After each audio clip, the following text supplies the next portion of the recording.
Welcome to American Legion Post 31 baseball action. They got 9 innings on a warm and humid day of good baseball action. Tri-County Eagles, Glens Falls taking on Post 31, Kyle Horvath. Big lefty out there with his first pitch of the ball game and just a tad bit high. For the Tri-County Eagles, they have Sam Caruso leading off. Bryant Masterson will bat number 2. Nick McKinney is batting in the 3rd spot, and Mike Perrone is the cleanup batter. And that'll be high for ball 2. Defensively, looking at Rutland, you have behind the plate, of course, Mr. Nate Swan. Kyle Horvath is on the mound. Aaron Bloomer at first base, Dan Favreau at second base. TJ Oliver getting the start at short. Sam Major, the big power hitter, over at third base. Your outfield has Mike Triller in center, Mike McMahon in left, and Alex Miskoski in right. We have a 2-ball, 1-strike count.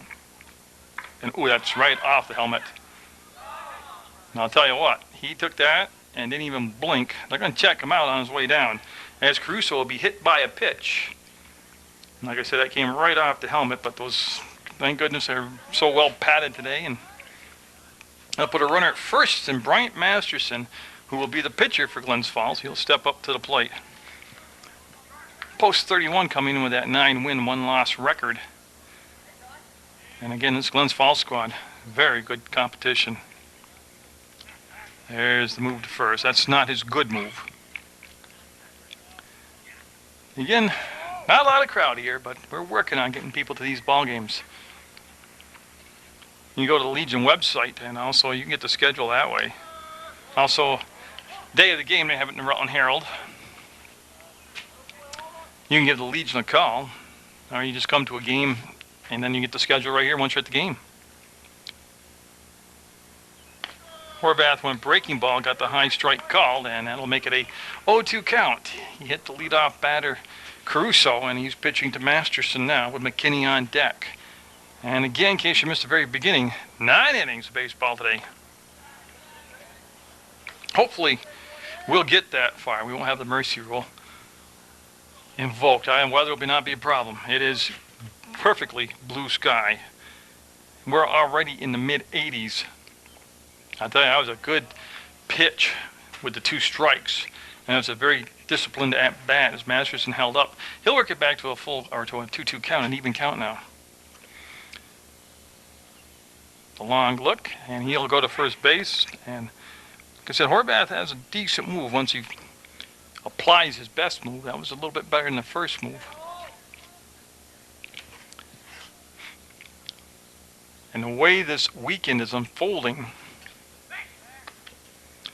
is that it's a round-robin tournament. Like this is Glens Falls, Tri-County Eagles, or Glens Falls Legion team from New York. And then Plattsburgh, I believe they said, is here also, but that'll be fouled back. Again, that's a good job by both the pitcher and the batter. That's a good pitcher's pitch. It was a little bit up out of the strike zone. And that's a good job with the batter, Lee making contact with those 2 strikes to stay alive with a 2-2 count. There is nobody out in the top of the first. Horvath, a long look, will go to first base. He's very preoccupied with the runner at first.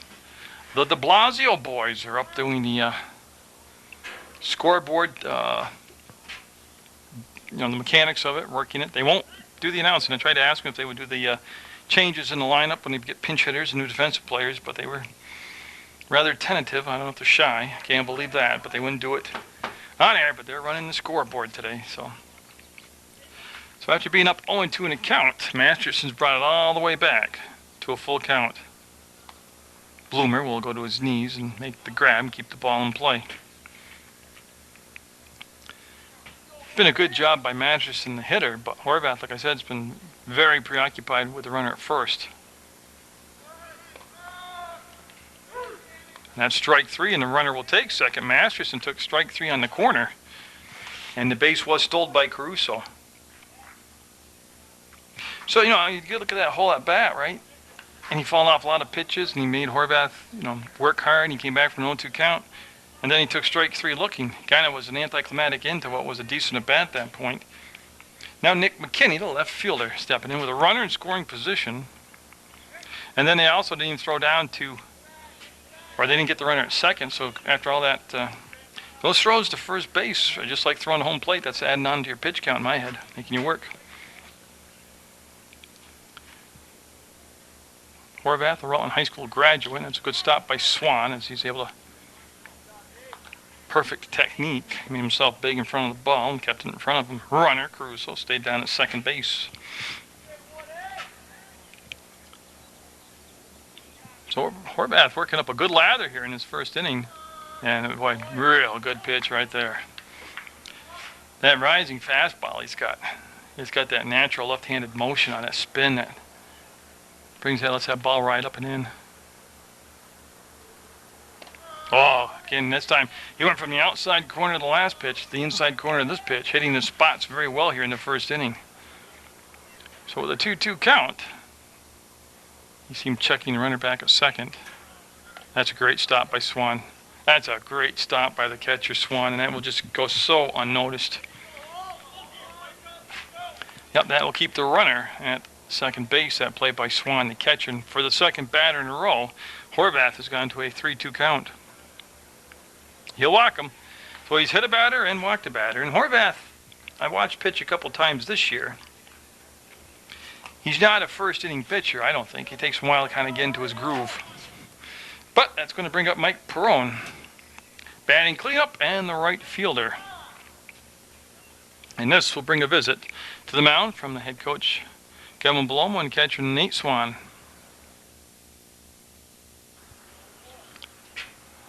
So it was a brief visit, but we'll see if it has an impact here.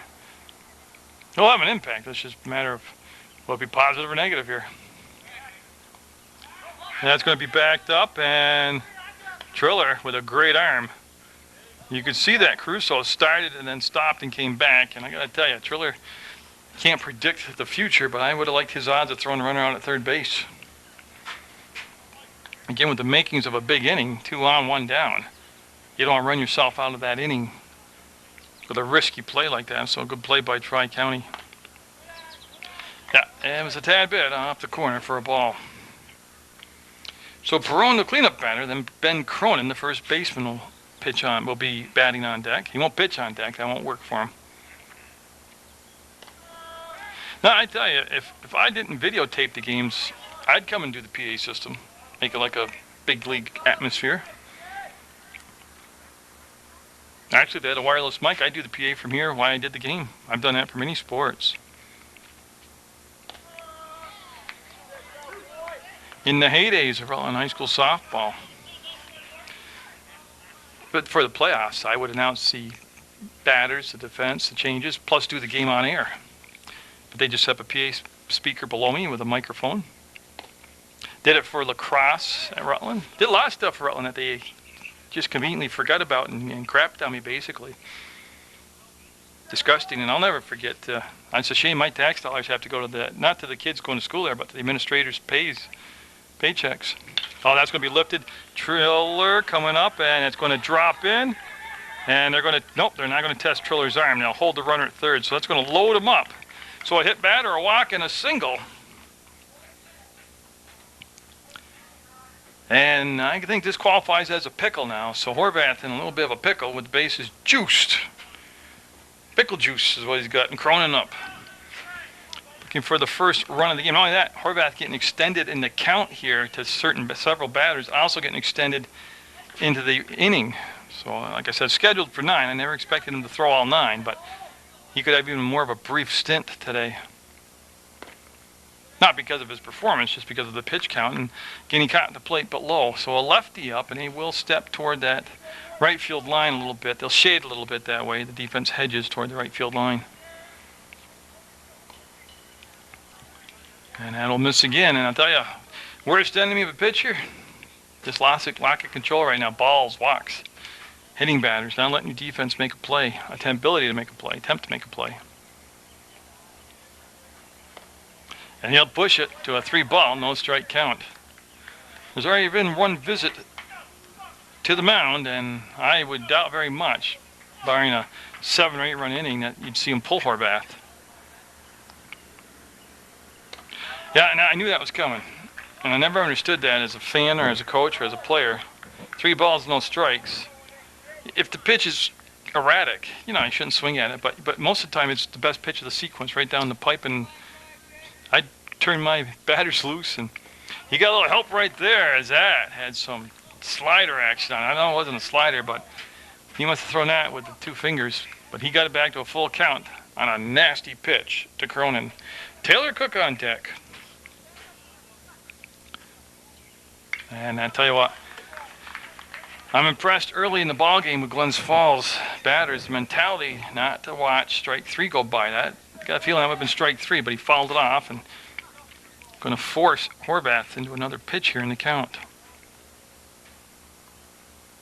Oh, that's going to be through the hole. 1 run in, and I'll follow this gentleman home, and I'll cut the throw off. They're going to have a runner at third. Second out, 2 runs in, no. That's just textbook. No, the play happens, a run, score, but you've got to keep your head focused in the ballgame, what's going on after the scoring run score, and that's just what they did. I'm looking for Cronin. He stayed at first. He has 2 RBIs. He has a single. And so out at third base was Perone, and that went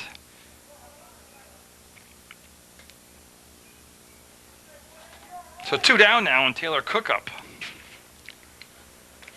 So Glens Falls able to generate the hit at the right time, a crucial hit at the right time, timely hit. 2-0. Tri-County Eagles with the lead. They made it all the way to the number 6 man in the order, Cook.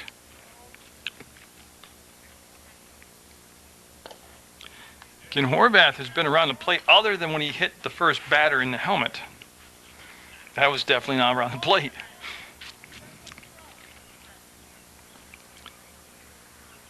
He'll kick and fire, and oh, that's going to be a base hit.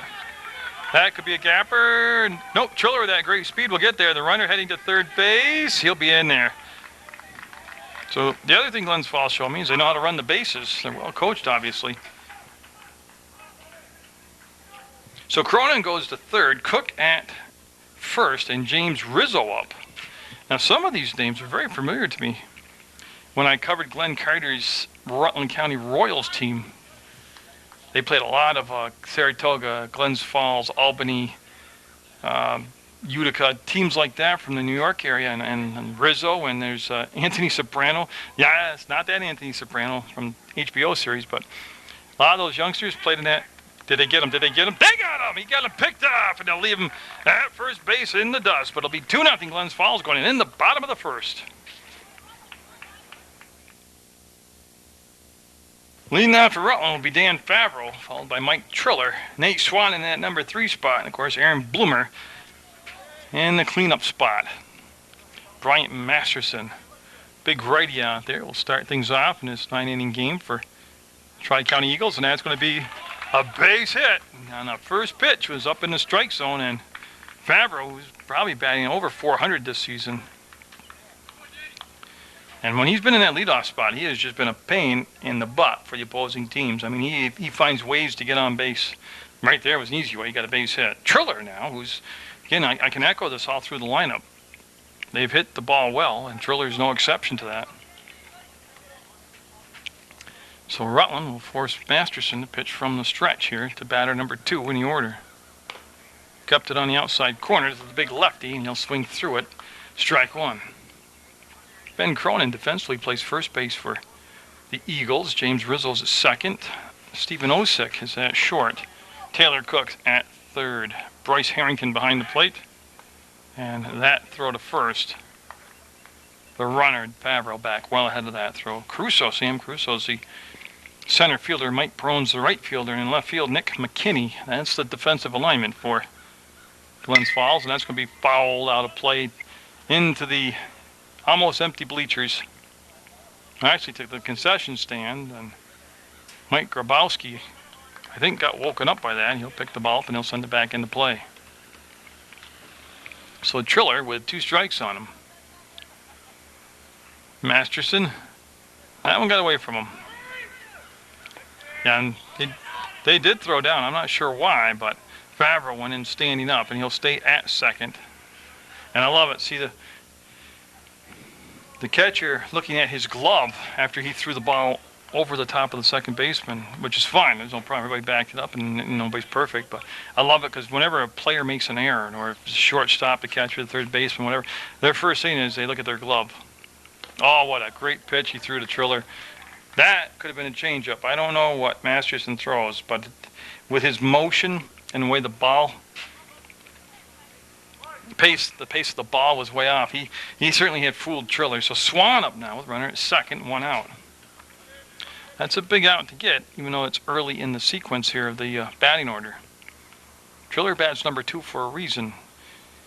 He gets on base, makes contact. Swan will take a strike. Talking about getting on base and making contact, Swan, like I said, I could echo that through the whole order. It's a very good hitting Rutland team. So from the stretch, Masterson, they went out the outside corner here. You see the target. He kept it high and tight, and a little chin music there to Swan.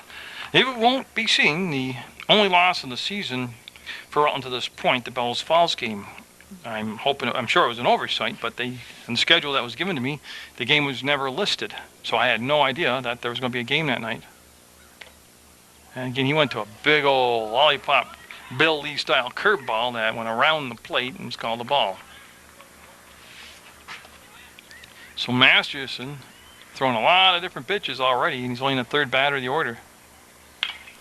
That looks to be on the infield. It looks to be playable, and it will be caught at second base by James Rizzo. Well, I'll tell you, he got the very tough number 2, number 3 batter. One on the strikeout and one on the pop-up on the infield. So Bloomer up. And Rutland will not look on waste that opportunity with a runner at second base with nobody down. Now they have a runner at second with 2 down. There's Aaron Bloomer, one of the 2 Bloomer boys on the team. Geisha haven't figured it out. They're twins. And a good eye there by Bloomer. They'll be outside. Jeff Bloomer's going to be the DH today. He'll bat for the pitcher, Kyle Horvath. That's going to be deep, and that could be damage. Being chased down. Nice job of tracking the ball in center field on a long fly ball by Caruso as he'll grab it. That's the third out. We'll go to the second with Glens Falls up 2-0 over Rutland Post 31. We'll be looking at James Rizzo, Stephen Osick, and Bryce Harrington, the 7, 8, 9 batters for Tri-County. Triller says he's got it, and he does. Of course, Horvath looking to be a little bit more efficient here this inning. Like I said, he got extended into the order, and he got extended in a lot of counts. What he needs now is a quick inning of work here to kind of balance out his first 2 innings pitch count. Osick up, the shortstop. Again, the outfield's still the same with McMahon, Triller, and Miskoski.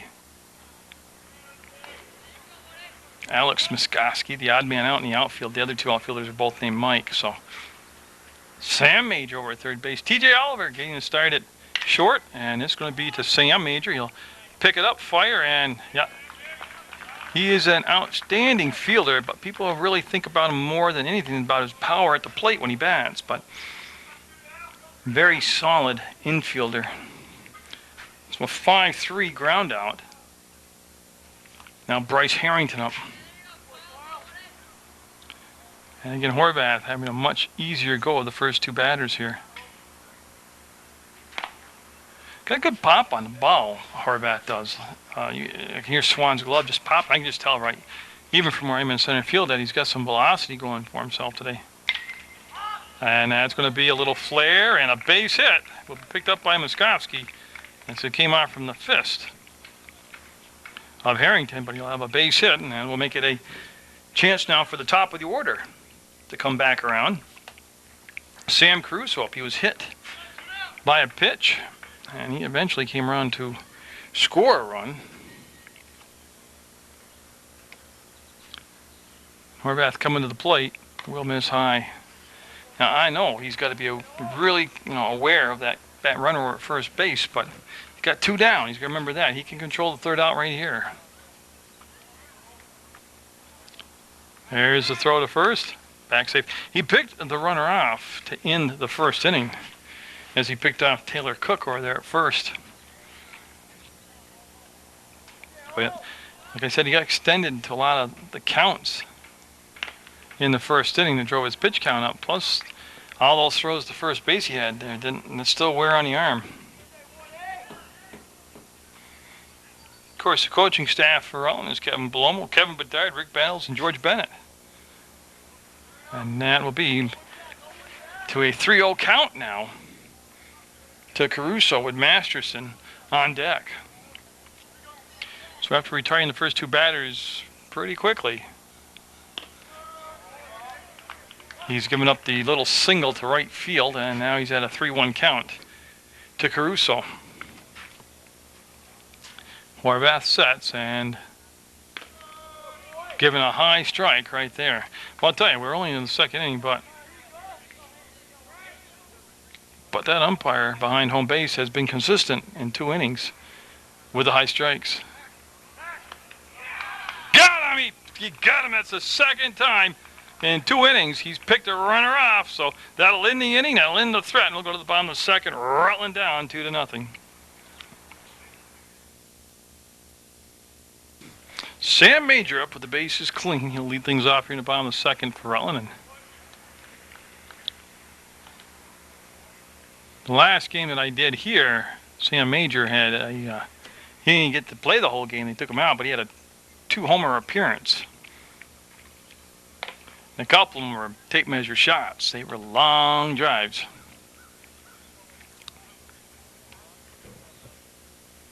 He'll have a strike on him on that swing and a miss. 1-1 to count. We're in the bottom of the second. Oh man, what you talk about changes in pace? That had Major completely off balance, and he didn't swing at him, but just off balance in his head. He wasn't expecting that pitch. I tell you what, they made quick work of Sam on the strikeout. Jeff Bloomer up to DH now. But Masterson was masterful in just mixing up his pitches and his speeds and spots, and that at bat to Major.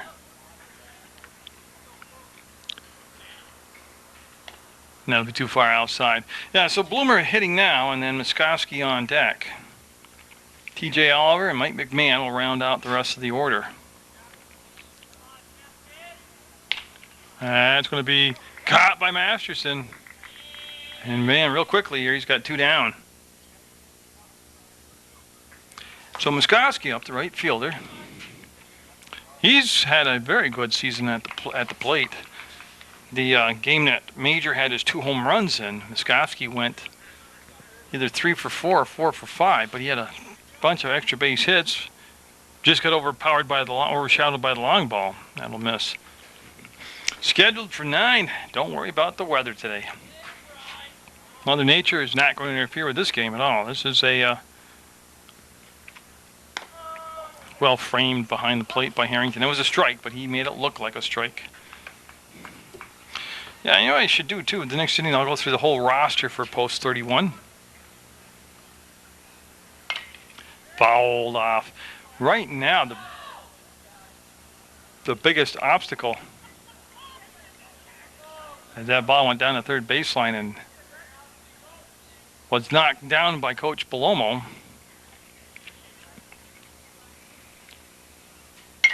That's going to be fouled. The Rutland batter is just off balance right now with the changing of speeds by Masterson and just the way he's able to work the ball inside, outside, up, down. You know, it kind of keeps you off balance as a hitter. So Masterson with the 2 strikes and 2 down.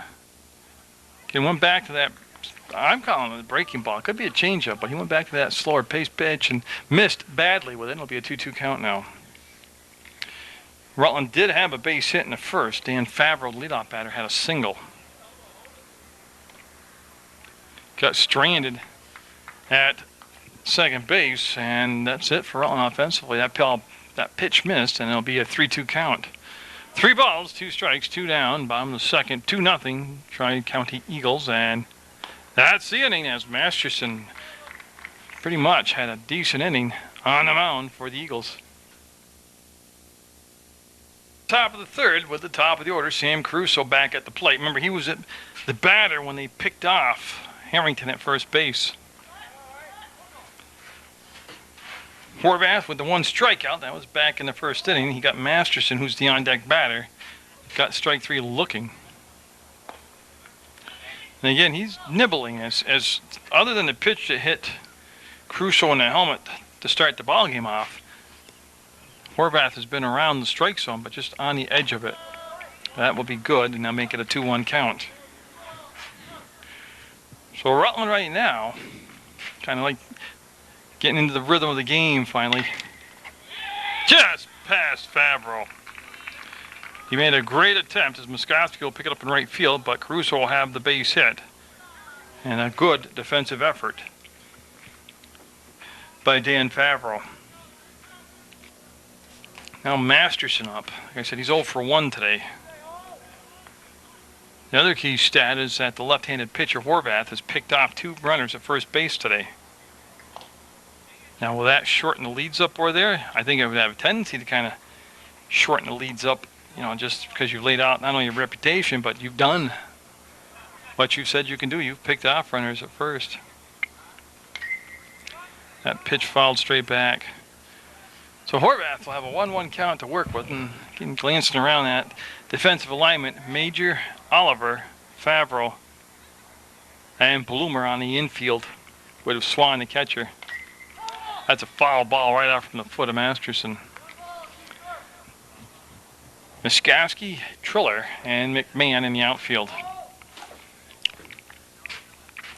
Horvath, for the most part, has worked at a pretty good pace between pitches. He'll go to first, and that time the runner, like I said, only with a 3 or 4 step lead, was easily back ahead of the throw. So Masterson looking to advance that runner. And Swan again had the ball pinging around at his feet, was able to keep the ball in play, and the runner at first base, and a 2-2 count now. This is the pitch in the sequence that's let Horvath down throughout the first 2 innings, which has allowed to a few walks here. And see again, he set himself up with a 3-2 count. A lot of that's just been very patient hitting, very patient at bats by the Tri-County Eagles.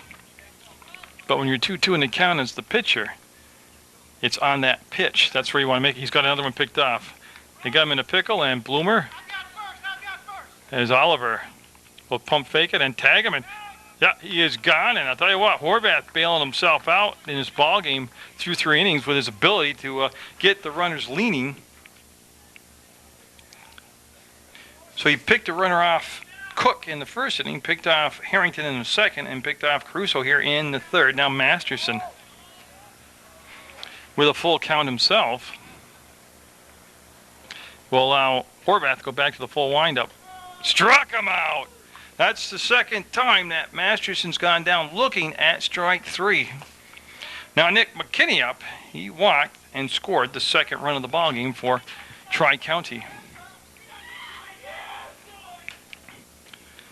And so not only did Horvath pick off the runner at first, he ended up striking out the batter on a full count. He'll start things off to McKinney with strike 1 on the outside corner to the right-handed batter. Perrone's on deck.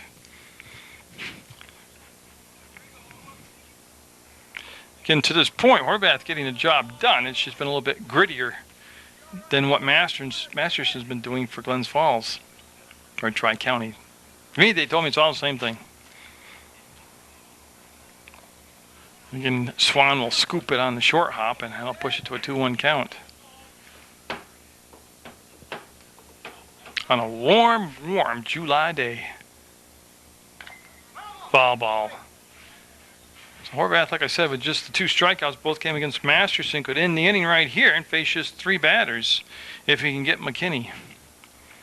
He had the first 2 batters out in the second, but then got extended.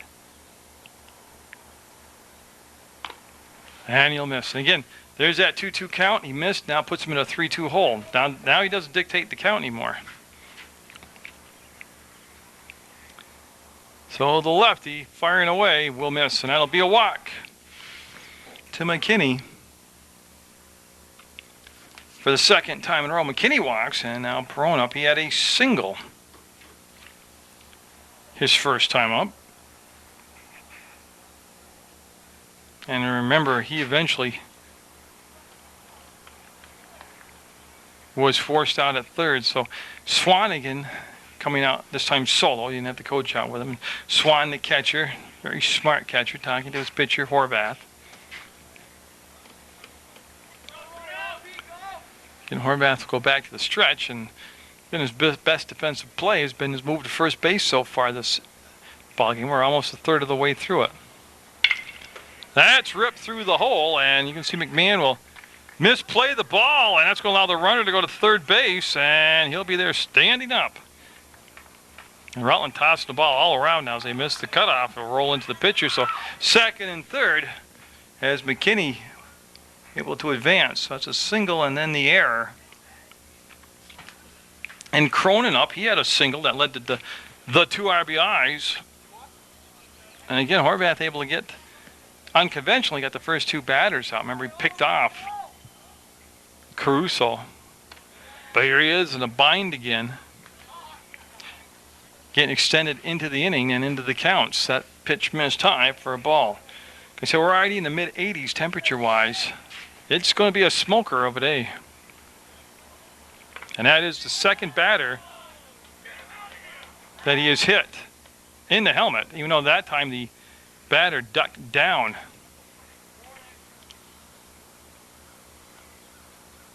Now, I'm not sure of the Legion rule. Now, even though I've got a Legion rule book,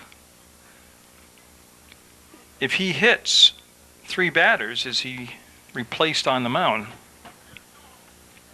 Taylor Cookup, he singled his first time up, so he's 1 for 1 today. So again, Rutland with 2 down, having a problem getting that third out. Have the bases loaded, Tri-County does. And Horvath will miss low. Both runs scored back in the first inning by Tri-County. And again, it's just been a matter of finding a consistent issue with his control. That's going to be off the fist and foul. That pitch, that was a decent pitch. A lot of pace on it, a lot of velocity on it. Had that snake motion, that wiggly motion. So again, Horvath trying to get out of it and leave the bases loaded. Cook up, trying to not allow that to happen. He's looking for that timely hit. Oh, great pitch. So for a very time today, Horvath will be ahead with a 1-2 count. Now can he finish the job early here? Settles on the sign. It's an outside pitch and got him, and he'll bail himself out again. So Horvath either picking him off or striking him out. But again, Tri-County leaving a lot of people on base, up by 2 going to the bottom third. TJ Oliver coming up for the first time today, the shortstop. Interesting break between innings, between the top of the third and the bottom of the third, as one of the coaches for Tri-County coming out and have a very, very heated argument with the umpire in the field, Rob Black.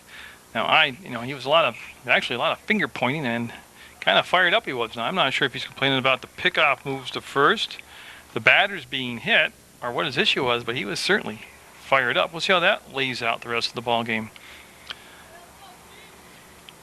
So, Oliver. First time I've seen TJ play this season at home. I know he has played on the road, but he's worked it to a 3-ball, no strike count. Masterson on the mound and Mike McMahon on deck for Rutland. As usual, the 3-0 count. The next pitch, split the plate right down the middle. Rutland's had the 1 hit, and that was off from Dan Favreau. And again, it was the first pitch of the ball game you saw. Leadoff batter. Oh, Oliver swinging at ball 4, but that could be to the wall, and it's going to be at least a double for TJ Oliver. And boy, you can see how well he runs for a big guy. I'll tell you what, he had to be 6'4" just to hit that. So Rutland's second hit of the ball game becomes an extra base hit. It'll be a leadoff double, as Rutland looking to get on board here with some runs. They're down by just 2 in the bottom of the third, scheduled for 9.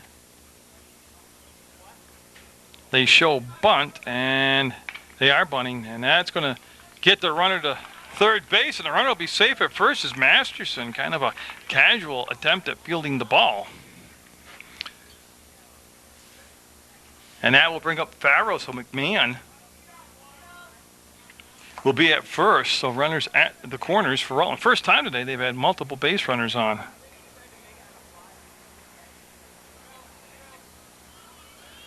First jam for Masterson. Favreau 1 for 1. He had the single. Ended up back in the first inning. Ended up being stranded at second base. Rutland with their second base runner in scoring position. Nobody down, and Favreau liked that pitch. Fouled it straight back. Of course, McMahon always a threat to steal over at first. Whole inning started off with T.J. Oliver hitting a double to center field. That pitch is going to get the runner to second. They'll go to first, and he'll be safe as they took their time. It was a slow chopper. Of course, Favreau with a good set of wheels, but the third baseman, Cook, stayed back on the ball.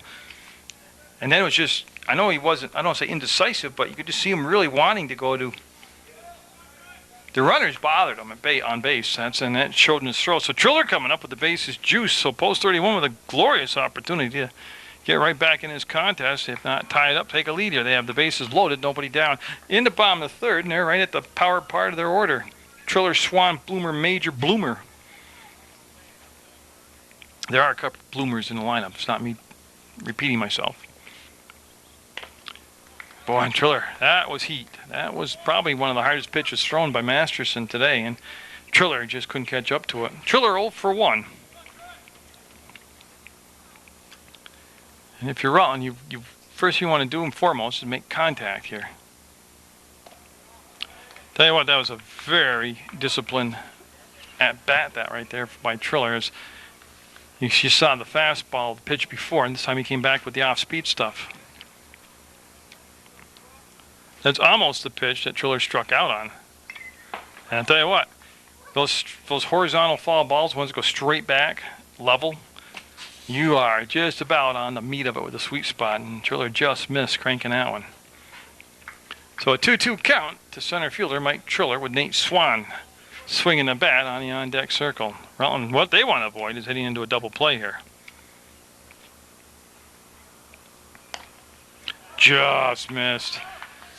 Just missed. Full count. I'll tell you, that was an extremely hard pitch to take with 2 strikes, but Mr. Triller did, and he got away with it. So the bases juiced, a 3-2 pitch coming from Masterson. And fair ball. He's going to drive in at least 2. There goes Oliver in to score the first run of the game. And here comes McMahon, and we're tied at 2. And heading down to second base is Triller. And what happened there? He threw a little hook on the pitch, and it came inside and stayed up. And Triller, right, you throw inside to a left-hander. And Triller is able to turn on it. Favreau ends up at third. I'm looking for him. Yeah, Favreau's at third. So 2-2 the score on Triller's RBI double, 2 RBI double. And now Nate Swan up. He popped up on the infield to the second baseman. Yeah, and they're in. They've gone to double play. No, they haven't. They brought the infield in, looking to cut down the run.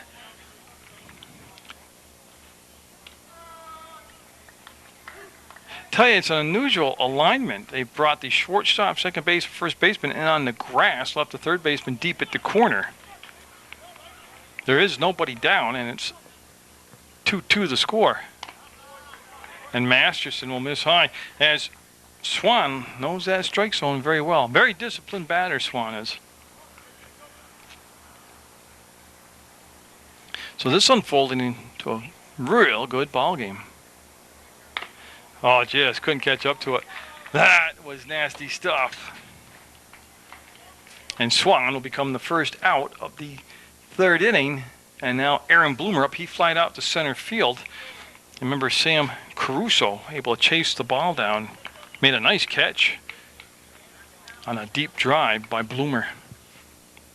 So Aaron Bloomer looking to give Rutland the lead. Goes after the first pitch, and boy, what a play at short. And to throw it first in time, there's 2 down, and that held the runner at third.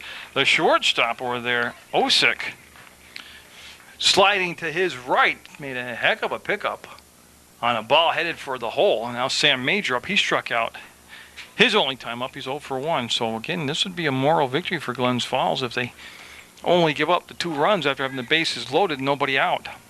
They had second and third, nobody out. Now they have 2 down.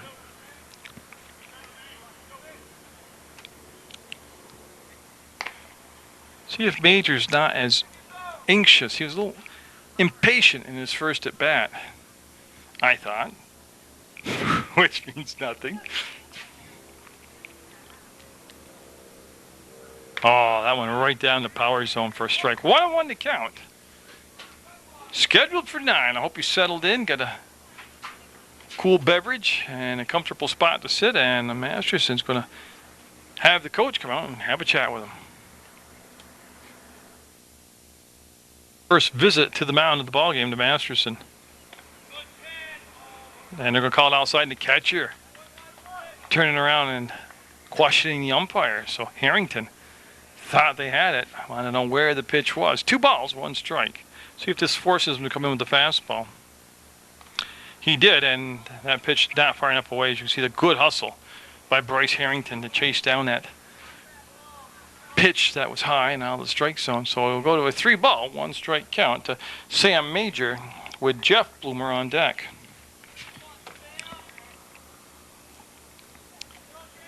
Now I'm sure he's going to have the green light right here. He does. 3-1 count, they'll give you the green light. And again, that was right in his inside part of the plate. That was in his power zone, but they didn't jam him all the way in, but he just got overpowered by the fastball. 3 balls, 2 strikes, 2 down, 2 in, 2-2 the score. Bottom of the 3rd, and Masterson to the full windup, and he held up. And you can see the catcher, Harrington, hustling after that ball. Bases juiced again on the walk to Major. Jeff Bloomer up. He lined out softly to the pitcher. Masterson, his only time up at the plate. And this is the 8th batter to come up. Miskowski on deck.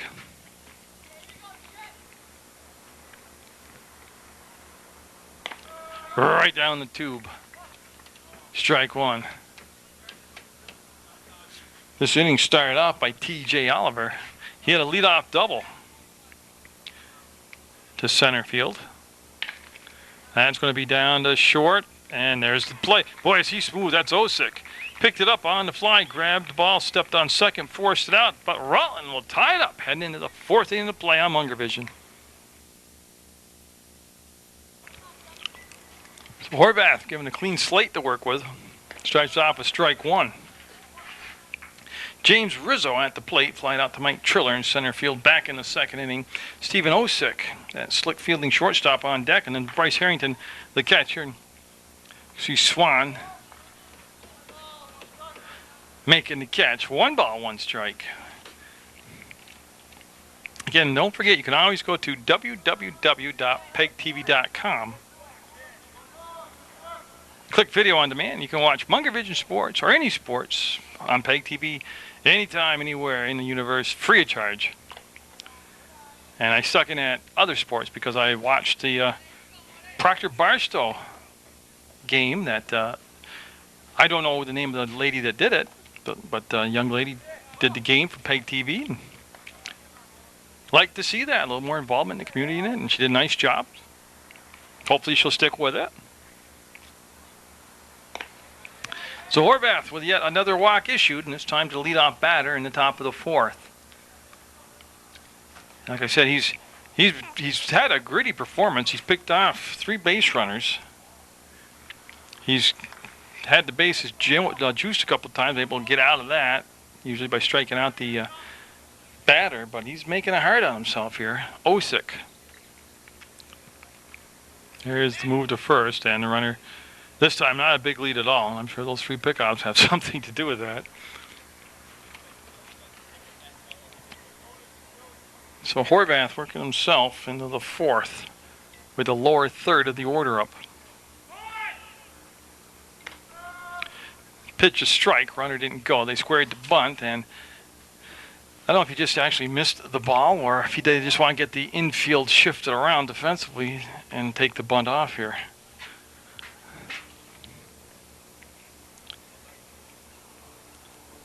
There's the move to first, and I missed it, but the runner's back safe. And again, that was a good indicator right there. As 06 squared the bunt late in the at bat, but the throw went to first on the pickoff attempt.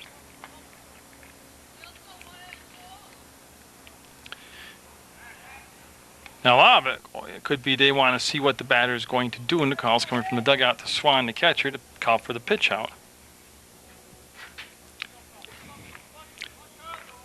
So a long at bat right here. Of course, we're scheduled for 9. I'm already hungry, but I tell you, the Glens Falls dugout and the Glens Falls batters do not like the strike zone. They felt several pitches have been high. Several have been inside. They don't think they're getting the same calls when their pitcher Masterson's on the mound. And that time that was high and tight, and he'll miss. Because they would call that one a strike. I think you would have seen an argument. There's already been one discussion between innings. Horvath's going to go double play. There's one. There's two. And Rutland on Munger Vision always turns a double play. So that's a Munger Vision double play. As that goes, 1-6-3. Went to Oliver to Bloomer at first. All started with Horvath. So that's 2 down now for Bryce Harrington. Harrington had a single in the second, and he became a pickoff victim. The second of 3. So base is clean on that double play. First of all, Horvath did a nice job of fielding that ball. It was a hot shot up the middle, and the big lefty able to dance around and keep the glove down and make the play. In a 2-2 game, you gotta be able to make. I mean, obviously, just two runs scored apiece in 4 innings. Teams know what they're doing out there. Good stuff. You gotta get down and watch Legion baseball live and in person, and then go home and watch it again on PEGTV.com or on Channel 15. Like I said, the only free sporting, non-sponsorship, no commercial money behind me, no getting paid to be here, nobody making money off your amateur athletes. Somebody asked me what I meant by that. They listened to a broadcast. That's a walk. What I mean by that is you sell commercial spots so you get paid to go to the field to cover the game. And the only reason you're using high school amateur athletes to generate that income. You're making money off. You're getting paid to be there. Sponsors and commercials and probably a flat rate, probably a fee you get, if not a rental vehicle. And I don't think you should make money off high school athletes. Or if you do, you should give a cut back to the Legion or a cut back to, say if you're covering Rutland High School or MSJ and you're doing a game in their gym for basketball and you're getting paid to be there. I don't care how little you're getting paid. That high school should get a cut of that money. Then I'd have no beef with it, man. This is going to be just beyond the reach of Oliver. Picked up by Triller, and again, being extended into the inning on pitch count going up. Caruso having a big day. He's been hit by a pitch, and he's had 2 singles. Now Bryant Masterson. The pitcher he's the pitcher. He's struck out twice. Both times he took strike 3 looking. So Horvath helped start that double play and kind of relieve the pressure. But now here he is with 2 runners on, 2 down, and that's going to be up the middle. Favreau elects to throw to first. They'll get it. And again, Tri-County stranding a lot of runners on base, but we're going to stay tied at 2 going in the bottom of the 4th. Muskoski up. Second time for Alex Muskoski. Masterson will miss high, ball 1. Muskoski struck out back in the second. This is his only second time up, so we'll see if he's made any adjustments to Masterson, the pitcher. That'll miss high again. So Masterson himself, in the last couple innings of work, has had to throw into the count further. And like I said, the last inning he was extended 8 batters. And again, the temperature was already in the 80s at the start of the ball game. It's only going to get hotter. As it's a 10 o'clock start time, we're already around 11:30. But just a gorgeous day to come and view the baseball game and watch it. I tell you, I'm excited about this Legion team the whole season. Last year, I got to tell you, it was a grind on me.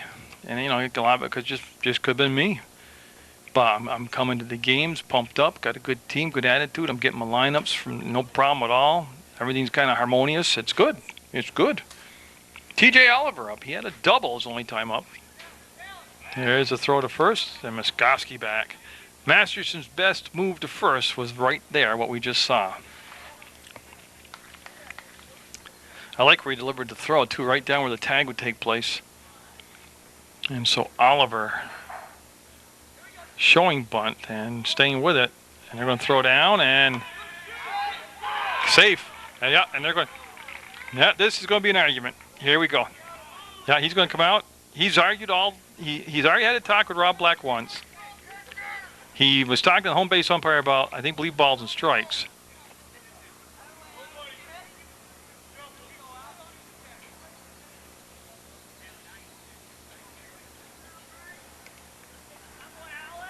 And I gotta tell you, I thought he was safe.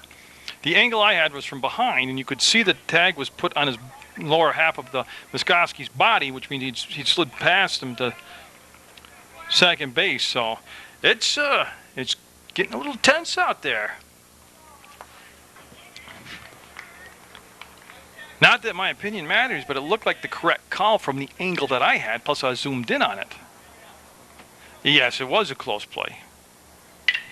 And that looks to be playable. It'll be settled under and dropped. And that's going to allow Muskowski to go to third base, and Oliver's going to be safe at second. And they can't believe that. And yeah, now we're going to have a big argument. And I thought he was safe there. He's saying you need help on the calls. He's standing in the correct position making the call. And I got to side with Rob on this. I mean,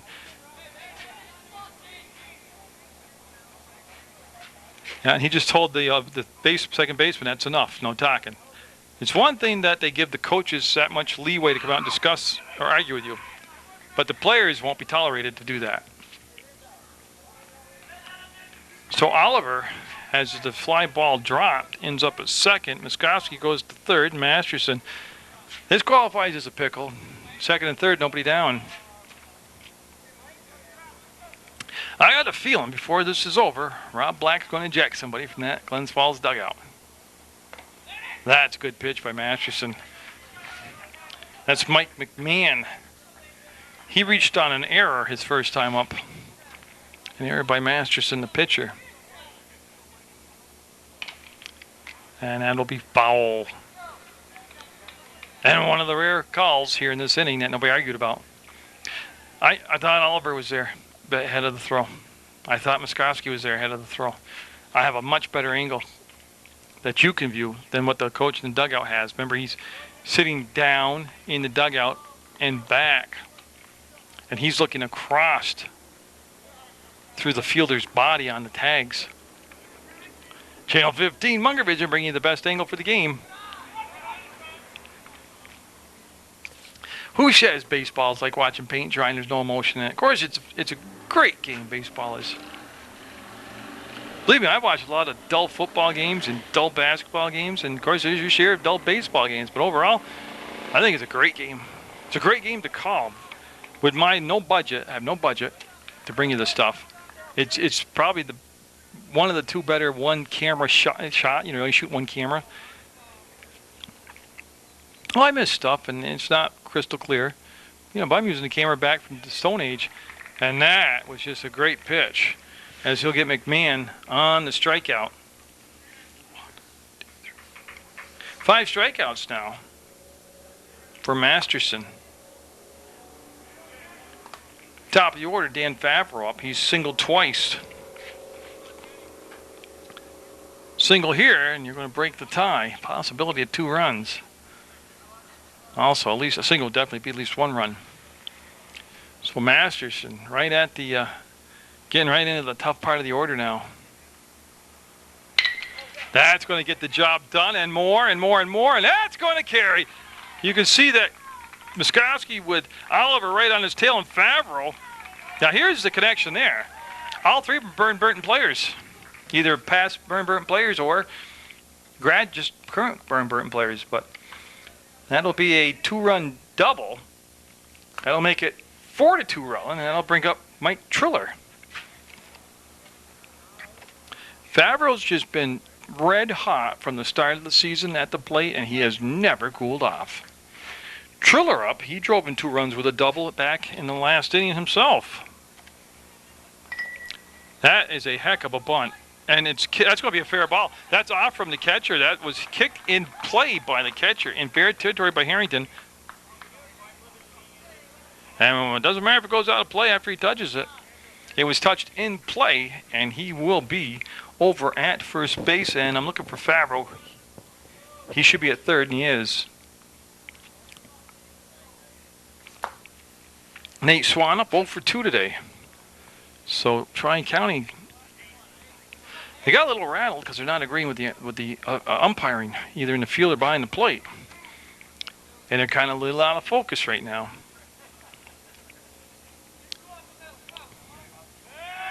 Everybody back. That play has worked before. I have seen it work before. Just didn't work right there. Got a hummer of a game going, really. It's a beautiful game. And strike called on Swan, who watched the pitch all the way in.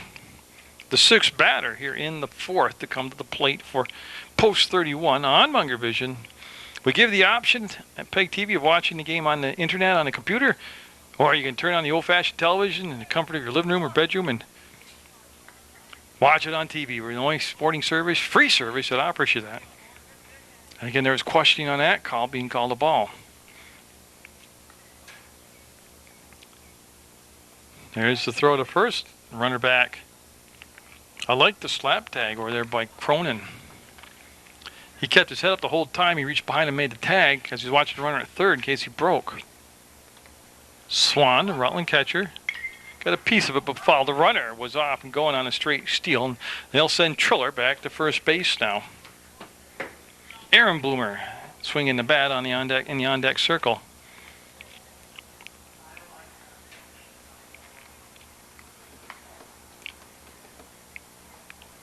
And so the last 2 innings have become extremely long innings for Masterson.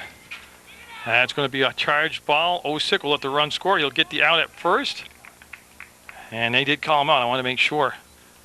I think that was the correct play by Osick, the shortstop. It would have been a very close play at home, but you don't want to not get the out at home and extend the inning even further. Triller will end up at second base. Swan grounds out. 6-3 picks up the RBI. Now Aaron Bloomer up 0 for 2. He's flying out to center and grounded out to short. Rutland taking a 5-2 lead here. And that was high and tight. A little chin music there for Bloomer. Triller at second base, even though he's a big guy, he runs real well. I mean, he could easily score on a single. And strike called. Tad bit above the belt, but it's been called all day a strike, and it continues here in the 4th to be called a strike. So here's a weird thing. I think the umpires have done a good job in the ball game, and usually I'm the guy that asks all the questions.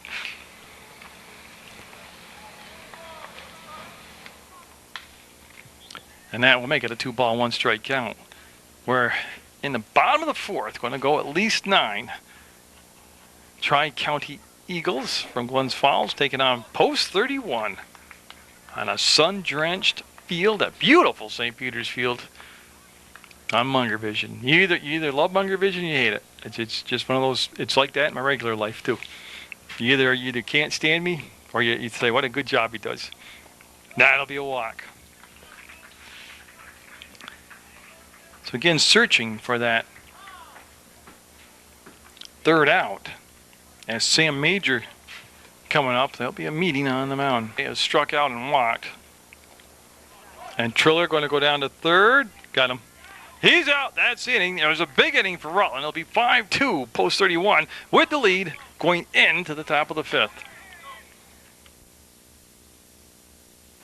Nick McKinney swinging through that first pitch.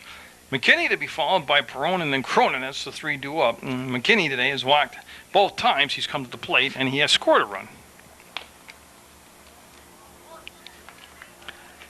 On the current Sports Beat show, Bill Rogers, Hall of Famer, world famous marathoner, sat down, had a chat with me. I can reel in the big names on my talk show. I just don't get my horn tooted as much as I should in public about it. Hard because I got no budget to promote myself. But just think, when you can sit down for 30 minutes and talk to somebody world famous like Bill Rogers, and you can't pay him to be there, I think it says a lot about my show. That's on Mondays at 4:30 in the afternoon, Tuesdays at 5:30 in the afternoon, and Thursday nights at 9 p.m. or on PEGTV.com. Strike out to start Daniel's Maneri and watches that one go right down the heart of the plate. 4 strikeouts now for Horvath and Mike Perone up. 2 for 2 today, Perone is. He's had a couple singles. Off the corner, good eye by Perone, strike or ball 1. Cronin on deck. That'll be ball 2. Horvath into the 5th. I don't have an official pitch count, but I got a feeling it's higher than it should be for 5 innings going into the 5th inning. Like I said, he's had to work through some jams, and he's pushed it to a 3-ball, no strike count. And he's worked at a pretty brisk pace between pitches today. And there is 4 straight balls and the walk. Cronin, he had a single that drove in 2 runs back in the 1st, and he was hit by a pitch in the 3rd. Horvath has hit 2 batters today. As post 31, you know, there's a lot of games to be played in a short period of time. They do have a lot of arms available. One thing I think this year's squad has over last year's squad, there's a lot of people with the capability to pitch decently.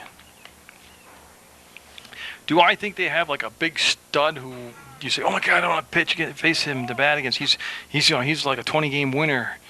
No, I don't think they've got somebody like that. But they've got decent pitchers that keep you in ball games. And that was a high pitch chased after by Cronin, and it'll be a swing and a miss and a strike. And Swan going to have a chat. No, Coach Palomo coming out to have a talk. Horvath, after the visit to the mound. Accidental swing, and that could be 2. There's 1. No, they'll get the lead runner, though. It's a nice play just to get to the ball and make the throw to second base. So 2 down now.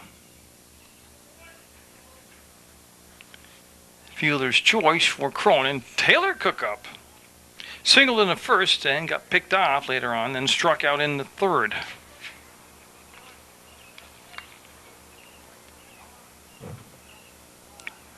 Horvath just missed. So Kyle Horvath looking to get out of the 5th inning. Has a runner at first. There's the move, and he's back safe. He has picked 3 runners off today. He is definitely, obviously, picking off 3 runners. Shortened up the leads over there at first base. Now, a lot of people might say, well, you know, they got used to his move. That's why he hasn't picked anybody else off for the rest of the ballgame. No, he shortened the lead up. So the opportunity to pick off isn't there. Now, it's easier to get back to first base when you've taken 2 steps off your lead because the pitcher's picked off 2 of your teammates.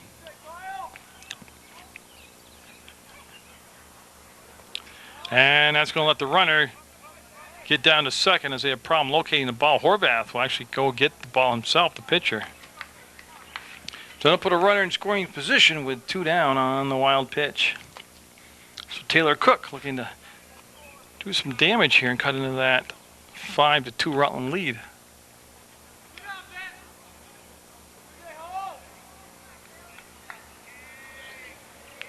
Horvath check the runner at second, comes to the plate, and that's going to let the runner get to third.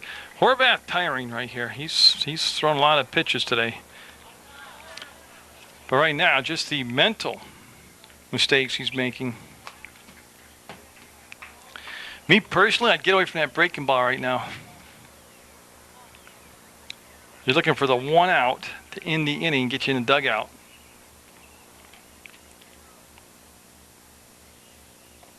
And that will be another walk, and that'll put runners at the corners. We'll see how adventurous Glens Falls is as far as trying to get that runner on a steal from first to second and try to draw the throw down to release the runner from third. But they've done a lot of their damage with 2 down. Rizzo up now. He has flied out to center field and he has walked.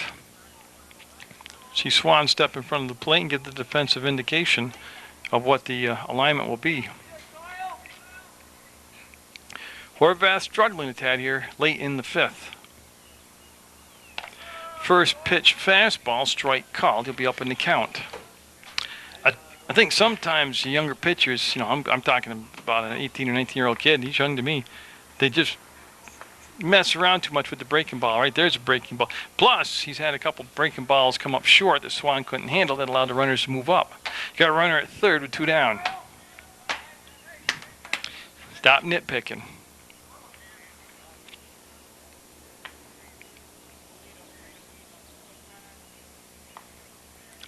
He'll come to set in one of the longer breaks between pitches, and that'll be a ball as it missed low.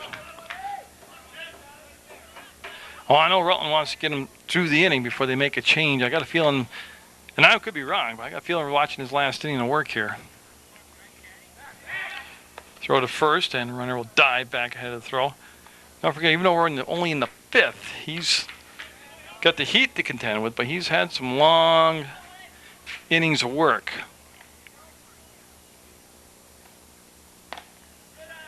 And again, close pitch, good call, ball 3. I'd be more interested to see if he does walk here and load the bases up, if that's when they're going to make the pitching change. Sometimes you don't have the luxury of getting to the dugout. And he'll walk him. That will juice him. Bases will be full. 3 walks this inning. Now Steven Osick up. Yeah, and that's going to be it for Horvath as head coach coming out. And it's going to be the second visit to the mound. We'll have a new pitcher after the fade. So it's who I thought it would be. Justin Godzik coming in. They had that set play, and I missed it because I was standing back. But they tried to pick the runner off a second, and on a close play, he was safe. But Justin Godzik coming in, trying to get that third out. And Osick up. He grounded into a 1-6-3 double play, and he's also grounded out to Major at third. So he's made contact both times he's been up. Got a chance to really do some damage here. Check swing foul, strike 1. Didn't want to swing at it, but came up inside on him, hit the bat, and it's a foul ball. Harrington on deck. So Horvath goes 4 2/3 plus innings. He wasn't razor sharp today, but he put in quite a day's work. And that'll be ball 1. There's the throw down to first. And just did beat the throw. We've seen Swan do that throughout the season. He's pretty confident in his throws, and he's got a strong arm, and he almost came up with a big play right there.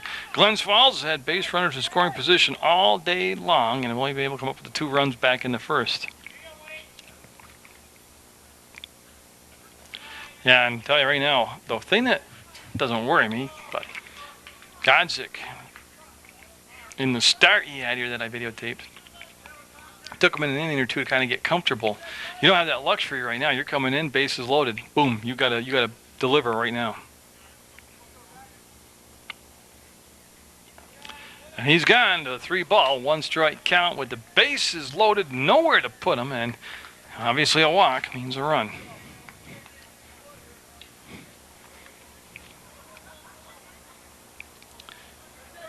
So we'll see if they'll green light Osick or just take the pitch. Strike call, and that brings a lot of jeering from the dugout of Glens Falls. Do I think it was a strike? I do, because it's not where the catcher frames the ball. It's where it crosses the plate, and it looked to be good. Full count on Osick. Big pitch coming up. Oliver had looped in behind the runner at second. Got him! Strike 3. Osick took it looking, and there's that Godzik curveball, and he'll get him. They'll leave him loaded. New pitcher out there for Glens Falls for Tri-County Eagles is Nick McKinney. He was the left fielder. He's coming in now, and he's going to be facing Sam Major. He'll swing through that, strike one. So 5 strikeouts in the ball game for the starting pitcher, Bryant Masterson, and he started really strong and had some tough innings late. But Major will pop that one out of play, and we'll have a 0-2 count on Sam Major. Now Major today has struck out in the second, walked in the third. And remember, he was up at the plate when Triller was thrown out trying to steal third. And I'll tell you what, Major leaned out as far as he could to watch that one. Jaws barely miss. So we'll go to a 1-2 count now. We're in the bottom of the 5th on Munger Vision. McKinney will again stretch the plate, not get the call. So again, he'll come back now to a 2-2 count after being up 0-2. Got him. High heat right there. Major just couldn't catch up to it. So for the second time today, Sam Major will strike out. Jeff Bloomer up. He's 0 for 2. He's lined out to the pitcher. And he has also popped up to the shortstop. Obviously, it's his first time facing McKinney. Off the fist, and oh, it's going to be a base hit. Yeah, I tell you, at first I thought the shortstop was going to have the ability to make the play, but he didn't really seem to locate the ball and go right after it. So Muskoski up with a runner at first. Muskoski has struck out, and he has walked, and when he walked, he came around to score a run. So Justin Godzik came in, got that third out, left the bases loaded. And both starting pitchers are gone now, as McKinney will miss low and outside, and Bloomer stayed at first base. He's being held on defensively over there by Ben Cronin.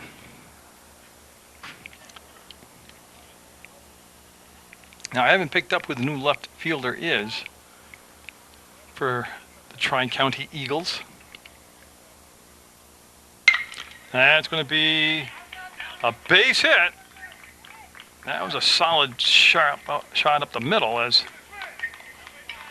Muskoski, stroking the ball well this season, picks up his first hit to go along with the walk, and he's been on base 2 of his 3 times. Now T.J. Oliver up. He's had one legitimate double, and then he had another ball that was just dropped in the outfield that turned into a way let him go to second base.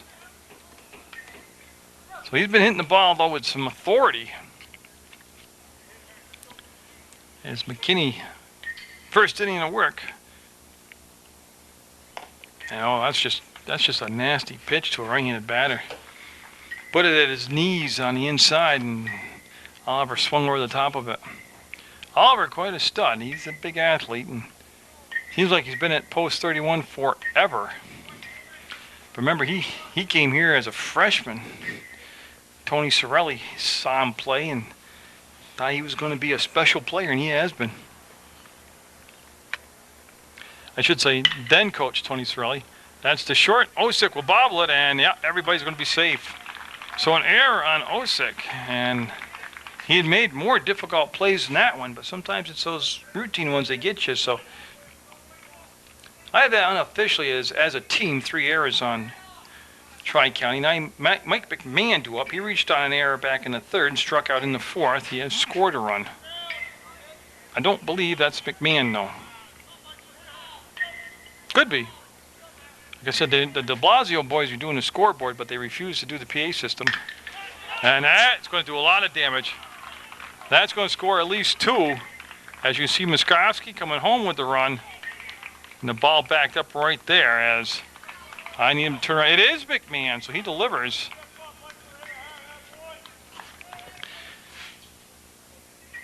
A big hit as Jeff Bloomer scores, the 6th run. The 7th run scored by Muskoski. Oliver ends up at 2nd. First base is McMahon. He's got 2 RBIs in that single. Top of the order, Dan Favreau up. I'll tell you, those Burton boys kicking some butt today as Oliver, Muskoski, and Favreau all from Burton. That's going to be to center field, and Caruso will catch it backing up, and they're going to try to send Oliver to third, and he will be there. The throw wasn't handled clean coming back in, so a deep fly out by Favreau, who had 2 RBIs himself. Triller up with Oliver at third. McMahon had to stay at first. And the score is 7-2 Rutland, post 31. They trailed 2-0 through the first 2 innings of play. Then they were tied at 2 after 3, and then they've kind of found themselves here as Triller struck out, doubled, and reached on an error. I want to double check that, but let's let this first pitch from McKinney come in. Kept it on the outside corner away from the left-handed batting Triller, and he'll swing through it for a strike. Swan on deck, and Triller now working at an 0-1 count. And they got him. That play, I told you it works. And he is out. Yeah, McMahon broke for second, and he was kind of hung out there in no man's land, but Rutland picking up a couple more. We'll have the 7-2 lead going in the top of the 6th. Bryce Harrington to lead off the top of the 6th, and Justin Godzik stays in the pitch for Rutland. Remember, he came on relief of Kyle Horvath last inning. Got the crucial third out, left the bases loaded. Rutland able to overcome a 2-0 deficit, have a 7-2 lead here. Top of the 6th, going to go 9. Again, it is baseball weather. That leaving the count out, 1-1. There are going to be changes coming up for Tri-County as they had their bookkeeper come out and report to the umpire, but I don't know, I'll try to keep up with the changes. They're not using the PA system today, so it's hard to actually see in. Until they turn around, so I see the jersey number on their back, but Harrington, the catcher, up there, and he'll lift a high fly ball. McMahon, did he? Oh man, you could hear his glove. What a great effort by McMahon, and he gets a big hand from the sparse crowd. Good effort by McMahon. Good player, anyways. Watched him pitch here the other day, and he got the win. Very solid individual in the outfield. So Harrington gets another life after that ball just came up short, being caught. And that's going to be a base hit. He'll drive it up the middle of the field, and Triller will pick it up, and there's a leadoff single for Tri-County, the Eagles from Glens Falls.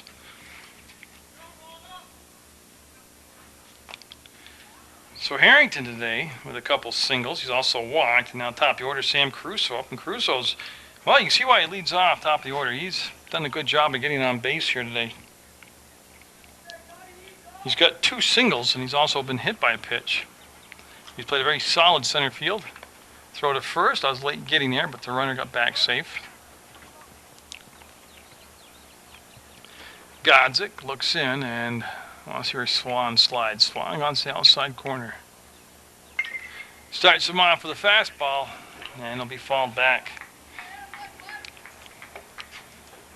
No changes defensively as I look out there for Rutland. They still have Bloomer at first, Favreau at second, TJ Oliver at short, and Major at third. Swan, of course, is your catcher. Just mentioned that. Godzik's the pitcher. Wiskoski, Triller, and McMahon the outfield. And that pitch just missed. Now Godzik's the nibbler. Okay, he'll nibble away at the strike zone, but he'll miss that time. Comes in again, and oh man, backdoor breaking ball will bend it in there, nick the corner, and make it a 1-2 count. Now Caruso has shown with 2 strikes on him today, he is a good 2-strike batter. And you can see the play, not even close. Horvath today able to work in and out of jams. A lot of times it was his pickoff move that helped him. He had 3 picks today. Off the fist, and Oliver on the infield. Not only was that a good pitch, it jammed him, but also the out was recorded without the runner being able to advance up. So for the first time today, they'll retire Sam Caruso. Now this is Bryant Masterson's spot. He was the pitcher Now, he was replaced, but did they just... Oliver with the grab. Can't double him up. And actually, I can see the first... I can see a couple numbers now. You bear with me. This is cool. Who just batted was Levi Jones. So Jones flies out to Oliver. And 36 is Turner. He batted for Harrington. So it wasn't Harrington all that time at first base. Those were two of the changes. That's going to drop in over the head of Favreau, picked up by Miskovsky, who's got a wicked arm. And the runner will stay at second. So first and second with 2 down.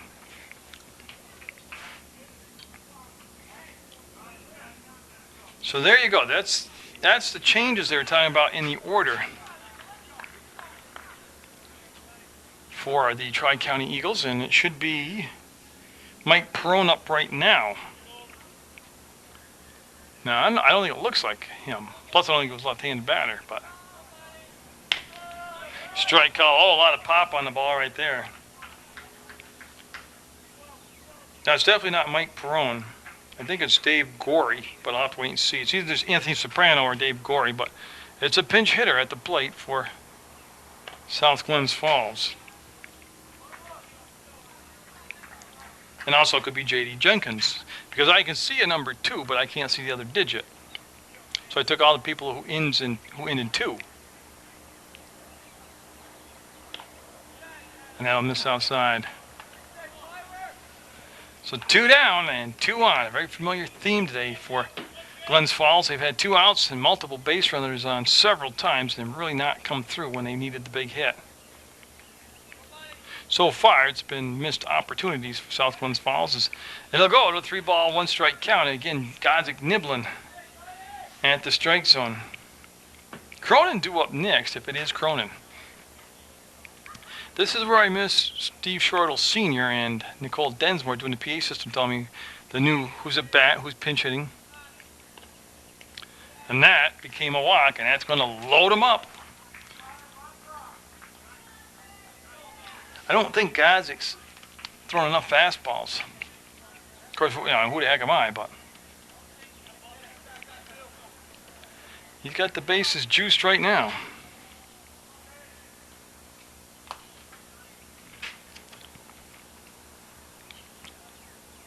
And he'll miss there and be down in the count on 1-1. So after a 2-run first inning, Tri-County's been shut down offensively. A lot of it's been their own doing, but. And Godzik will miss outside, and they'll go to 2-ball, no-strike count. And yeah, we're going to have a meeting with Coach Belomo, the catcher, and Godzik, the pitcher.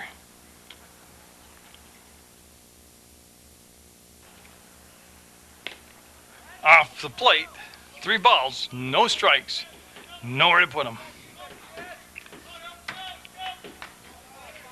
So right here, take it 1 pitch at a time. So Godzik comes back to the full windup, gets the strike called. Yeah, and that's been a consistent call the whole ball game. That is Cronin at the plate, by the way. As Glens Falls, as Glens Falls able to get some different people into the ball game here this inning. That's lifted, and it's deep, and it's going to be off the wall. It'll bounce all the way up, be picked up by Miskovsky, and that's going to be 3 runs coming in. I had to count them all. Cronin will do a lot of damage with the 1 swing of the bat. As you brought in Turner, McKinney, and Gorey, because I want to just double check, yep, and that will send Cronin to second base. He'll pick up 3 RBIs, makes him 5 RBIs. He has all 5 RBIs for Glens Falls. Taylor Cook due up, and a 7-5 ball game, just like that. 1 swing of the bat, and that big lead is gone. And that hit the base of the wall, and that wasn't that far from being a home run, as Godzik left that pitch up in the strike zone. He'll get the breaking ball there for a 1-1 count. And I'll tell you, the breeze didn't certainly help the hit. The breeze going from first to third base, not a gusty breeze or a hard breeze. Off the fist, strike 2. Godzik came in with the fastball that time. James Rizzo should be up next. Again, I'm saying should and could be because they're changing people now, plugging them in and out of the lineup for Glens Falls. Godzik stayed high, started high, stayed high, never came down. We'll miss there, and that'll even things up at 2 balls, 2 strikes. 7-5 now as Rutland's lead down to 2 in this 6. Again, that too far inside. So yet again, another 3-ball count, a full count going up there. Rutland pitchers, like I said, they haven't been sharp today. They've gone deep into the count, a lot of 3-ball counts, but they've been able to manage them on this warm July day. And he'll issue the walk, and they'll put runners at first and second. He went to a 3-2 breaking ball. Rizzo up is the 8th batter to come to the plate for Tri-County here in the 6. Started the inning off down 7-2, and they've got it back to a 7-5 game now.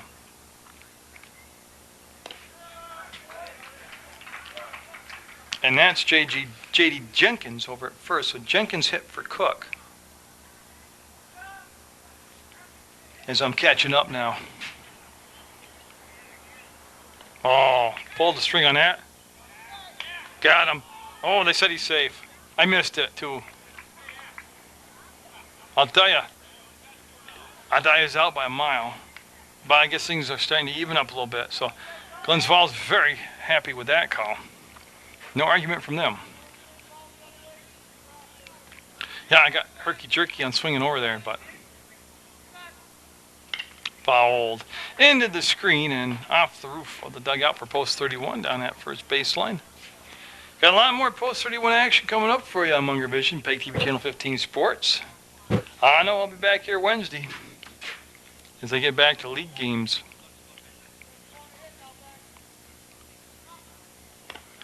Boy, again, Godzik just struggling right now to find that consistency.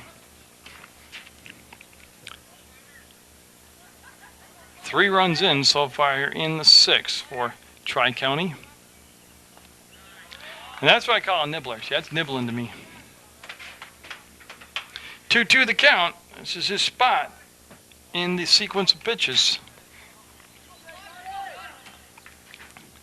And he doesn't want to go to another batter here.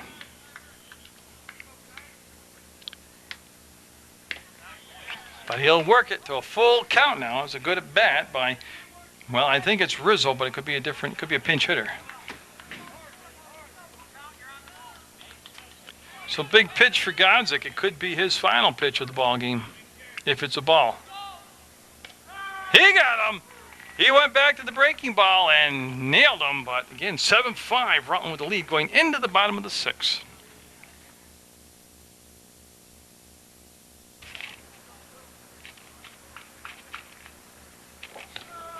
Levi Jones is the new second baseman for South Glens Falls, and at the plate's Mike Triller. McKinney stays the pitcher. And I think we've got a new center fielder. I know we've got a new center fielder, and I'm trying to catch up on all these changes. Stephen Brodt is the new center fielder. B-R-O-D-T. That's going to be foul ball out of play. I don't believe that's Harrington behind the plate. That could be Turner's 36. We'll have to wait and see. So 2 runs in the first, 3 in the 6th. That's where Glens Falls comes up with their 5. 2 in the 3rd, 3 in the 4th, 2 in the 5th for Rutland. That's where they come up with their 7. Triller today has struck out in the first, doubled and drove him 2 runs in the 3rd, and reached on an error. I believe his last time up. McKinney will miss high. So Rizzo has gone from second base, and Jones will take his spot. And boy, I tell you, Brodt will settle in, and that's a high fly ball, and makes the grab in center field. He's in the ball game now. It's like getting at your first play hit to you. As Nate Swan coming up. Triller retired on a fly out to center field. Pop out to center field. Swan today 0 for 3. He does have an RBI though. They drove in a run on a ground out.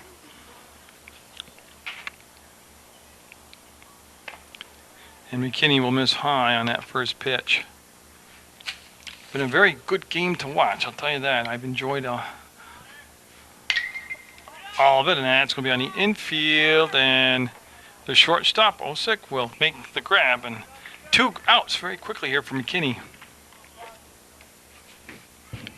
When that's what you want after you come back and get 3 runs and eliminate the big lead, cut it down to just 2. You want to have a good defensive inning. Aaron Bloomer up. He's 0 for 2 officially. He does have a walk, but he's flied out to center and grounded out to short.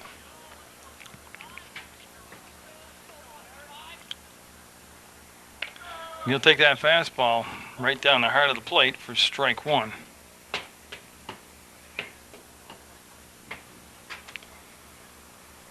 Then a breaking ball fouled off, and 0-2 very quickly on the count. Aaron Bloomer. Sam Major on deck. Is McKinney doing a good job of keeping the hitters off balance right now, mixing it up. Not good enough there. That's going to be a single. There it is to center field. Bloomer will get the single. There is Mr. Bloomer. So a 2 down, post 31. As a base runner, Sam Major has struck out and walked. Struck out twice and walked. Or it does look like that doesn't. They're doing some book work. That might not be Big Sam back there. Nah, that's not Sam. It's too thin to be Sam. Sam big broad at the shoulder, so I don't know who the pinch hitter is. I'll try to locate it. The other, I see a 2. Is it Lewicki? No, I won't know yet. You won't turn around. Well, Sam Major was 0 for 2 today when he was in there. In the 6th, going to be scheduled for 9. I think we're going to make it. That's the ball, and the runner down at first is Bloomer, and they do have Cronin holding them on. McKinney came on to replace Masterson, pitching-wise, for Tri-County. And that'll be low for a ball. So again, the pace of the game's kind of ground down a little bit, as Kyle Kelly has gone into play left field for Tri-County. That's going to be a foul ball, and that is Ed Lewicki. So Lewicki in now, batting for Bloomer, or for Major. Let me just write this down, Lewicki. Kind of a musical name as it rolls off your tongue. Lewicki. A good eye there is that pitch outside, the fake throw down to first, and I did mention that Kelly has gone into play left field. And time issued as the home base umpire going to do a little cleaning work. He's going to moon us first up here, and then he's going to do a little dusting off of the plate. Jeff Bloomer due up next for post 31. See if Lewicki stays in and plays third base defensively. Oh, that's a shot. That's a big shot. That's going to be over everybody's head. That's going to score a run. Lewicki's going to have an RBI double. See that shot? You see Lewicki pull up and see the run score, and that was just a monster blast. In the old days, that would have cleared the left field wall that they removed. Yeah, Lewicki's been hitting the ball well. Now Bloomer up. Remember that left field wall, the green wall they had out there? They removed it completely. It's gone now. They don't put it back up. So it's 410, I think 410 feet to leave the ballpark out there in left field. That shot there would have easily cleared the former green wall. Now I can only assume this is Bloomer at the plate. So in an 8-5 game, that was a big run to get back here in the 6th. And that will tickle the outside corner and get the call strike. PEGTV.com, baby. That's where you go to watch local sports action. Click video on demand.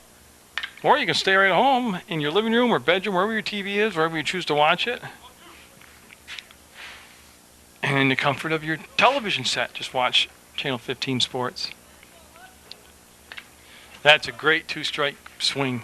Just protecting the plate. Got fooled a little bit on the pitch. That might have been called a strike. You want to leave it up to chance. And he reached out there and got the damn bat off his shoulder and fouled the ball off. And you don't see that enough nowadays. Good job by Mr. Bloomer. tried to come back with the high fastball, and it was too high. He elevated it, but it was too high, and that'll be the first ball in the sequence. It'll be 1 ball, 2 strikes. Again, breaking ball fouled off as he's making McKinney throw some good pitches here. He's wasting some good pitches on him, spoiling some good pitches on him.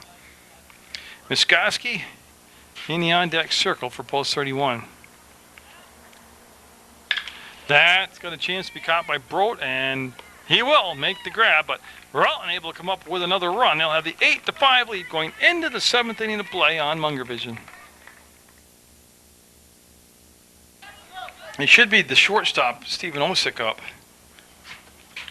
Remember last time he had runners in scoring positions, it took strike 3 looking. And Godzik starts him off with strike 1. In my book, I have Turner up next, and top of the order Caruso's spot should be taken by Brodt.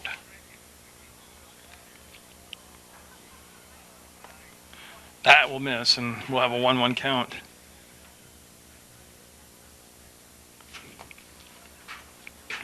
So in a game that's seen a lot of good plays. Lewicki in at third defensively, replacing Major. Will get to touch the ball right away, and he'll be part of a 5-3 out to retire that leadoff batter. Now Turner due up. He came in to swing the bat last inning, that 3-run 6th inning for the Tri-County Eagles.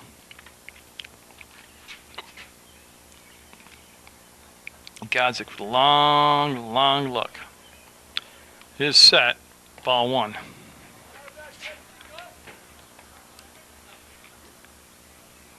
Again, on this warm July day, it's just fitting of a Legion baseball game. And Godzik will miss as go to 2 balls, no strikes.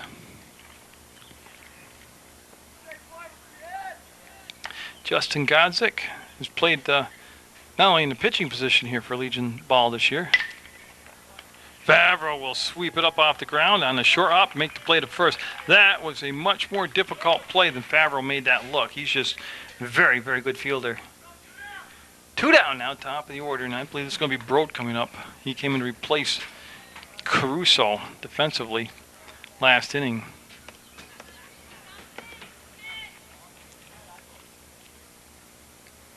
Godzik looking for a 1-2-3 inning. We'll start off with a ball. And actually Glens Falls has done a lot of the damage with the 2 outs today during the ball game. Fastball was high. That's indication from the home plate umpire. Oh, Darren Carter listens to these things. He gets so upset when I call home base a base. It's not, it's home plate. Godzik set, and there's the windup. Right there for a strike. Yeah, so Jones is on deck. As again, Tri-County out of the Glens Falls area. And post 31 hooking up today for the feature presentation. Oh, great pitch. He had fooled Brodt completely on the pitch. He almost was backing out on the ball coming at him. So Godzik sets it up here, the 2-2 count. Very deliberate pace between pitches. Got him. He'll strike him out, and he'll enjoy a 1-2-3 inning, 8-5, post 31 with the lead going in the bottom of the 7th. They're used today by Tri-County J.D. Jenkins. So Jenkins will start off with a strike to Alex Muskoski. Muskoski singled his last time up and scored his 2nd run of the ball game. Foul. That's moving down that third baseline. I got some of the fans' attention over there in the bleachers. Muskoski, like I said, just having a super year for both 31.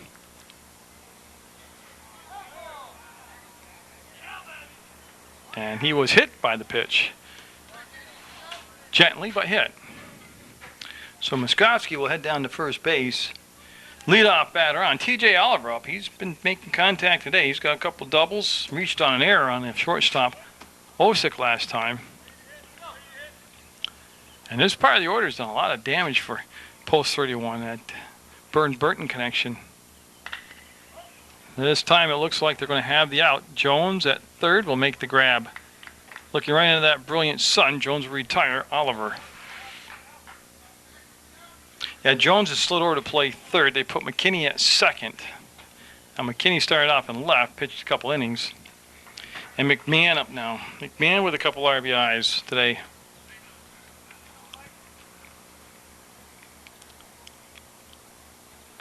On this very warm July day. Glad you're enjoying Legion baseball action on Munger Vision. You can watch it on the computer, or you can watch it on your television. Or you can always come down and watch it in person. I'll tell you what, Jenkins threw with some heat right there and just overpowered McMahon.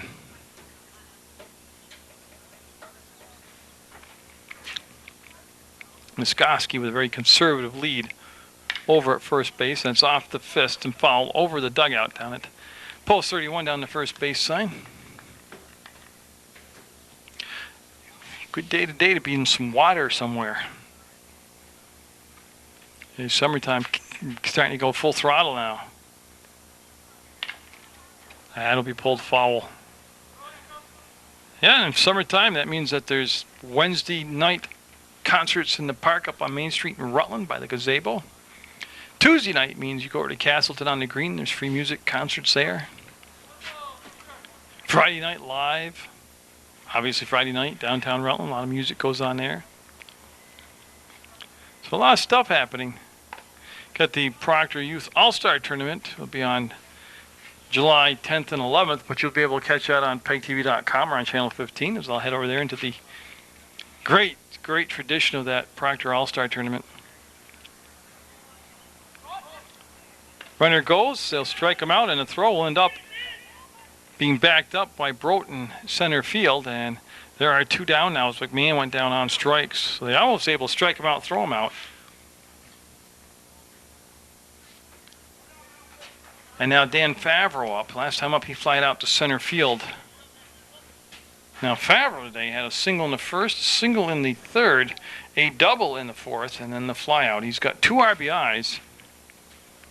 And he is just, like I said, he's a hemorrhoid to the opponents. He is just a pain in the butt to him. Great player to have on your team. Part of that Burton connection.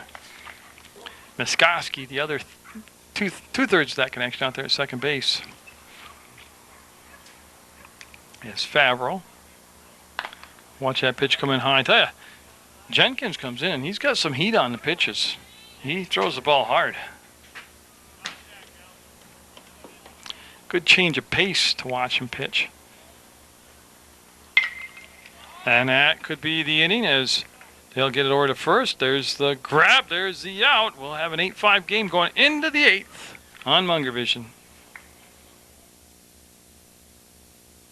Rutland pitcher today, T.J. Oliver, the big stud out there. He's got quite a menu of pitches. He'll start him off with the fastball. Strike one from Oliver to Jones. We're in the 8th. Been a good baseball game. See that breaking ball didn't break quick enough, and it had Jones flinching out of the way. It's going to be a 1-1 count now.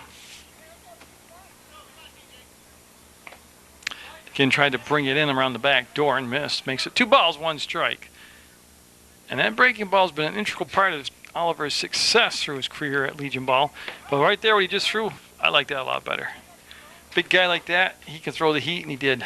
2-2 the count to Jones, with McKinney due up next.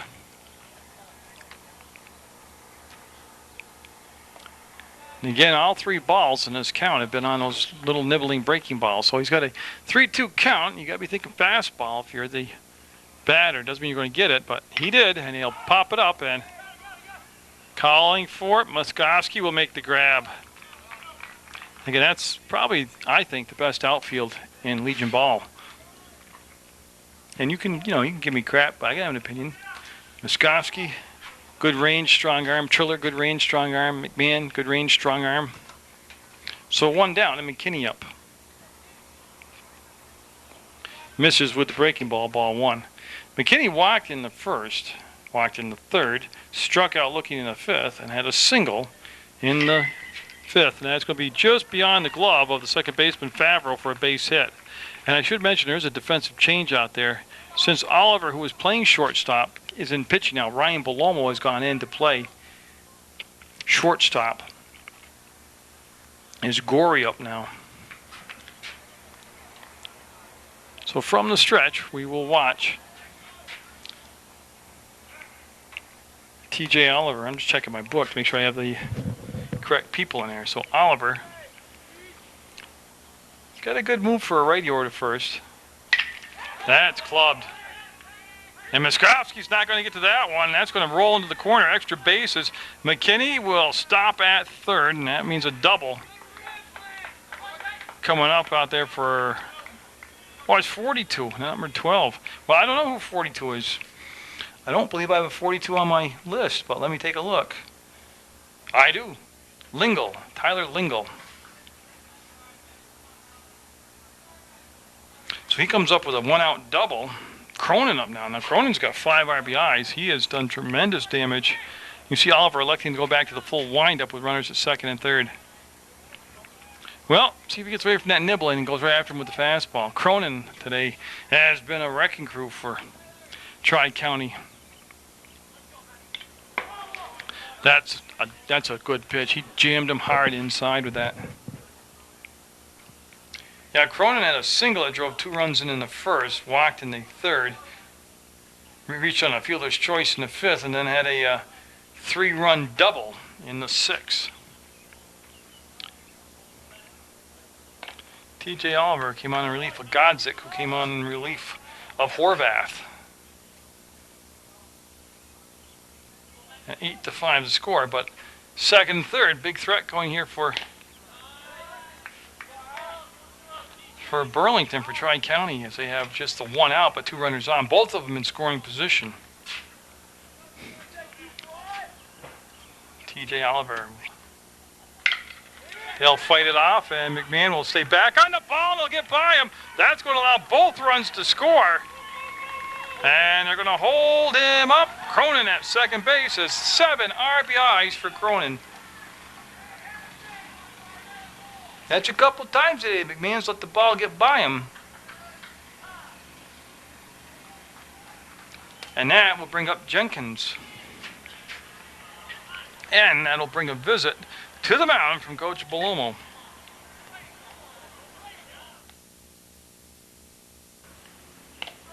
I don't know what they discussed, but I was just wondering about throwing way too many breaking balls.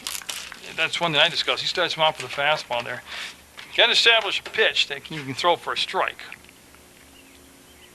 That's back-to-back breaking balls, and that'll be fouled on a play. So in an 8-7 game with the 1 down, the tying run for Tri-County is out at second base. And Jenkins, who's now the pitcher for Tri-County, at the plate.